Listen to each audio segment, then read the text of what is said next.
ইস্তেঞ্জার করার কিছু আদব আছে, অর্থাৎ পায়খানা পেশাব করার সময় কিছু কাজ আছে যেগুলো করা নিষেধ। যেমন কেবলামুখী বা কেবলা পেছন দিয়ে বসা, রাস্তার উপর কিংবা কিনারায় প্রস্রাব পায়খানা করা, কোনো গর্তের ভিতরে প্রস্রাব পায়খানা করা বা চন্দ্র সূর্য বরাবরে বসা, পায়খানায় বসে কথাবার্তা বলা এবং উপরের দিকে দেখা, লজ্জাস্থানের দিকে দেখিয়ে থাকা,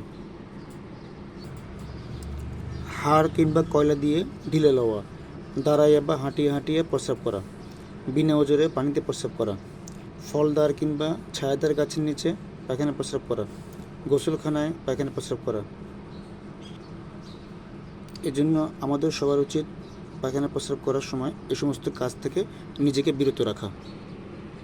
আমরা সবাই জানি ওয়াশরুমে কিন্তু জিন থাকে, তাই আমরা যদি এসব কাজ থেকে নিজেকে বিরত না রাখি তখন জিন শয়তান আমাদের উপরে ভর করতে পারে এবং আমাদেরকে নানাভাবে ক্ষতিগ্রস্ত করতে পারে।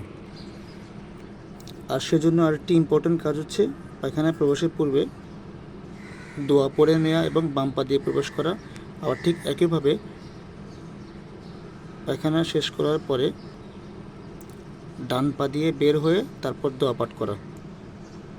টয়লেটে প্রবেশের পূর্বে একটি দোয়া আছে, সেটি হচ্ছে আল্লাহুম্মা ইন্নী আউযু বিকা মিনাল খুবসি ওয়াল খবাইস, অর্থাৎ হে আল্লাহ, আমি আপনার কাছে আশ্রয় চাচ্ছি পুরুষ জিন এবং নারী জিন থেকে। আবার টয়লেট থেকে বের হওয়ার সময় যে দোয়াটি পড়তে হয় সেটি হচ্ছে গুফরানাকা, অর্থাৎ হে আল্লাহ, আমি আপনার কাছে ক্ষমা চাচ্ছি। তাই আসুন আমরা সবাই টয়লেটে প্রবেশের পূর্বে টয়লেট থেকে বের হয়ে এই দোয়াগুলো এবং এই আদবগুলো আমল করি এবং পালন করি।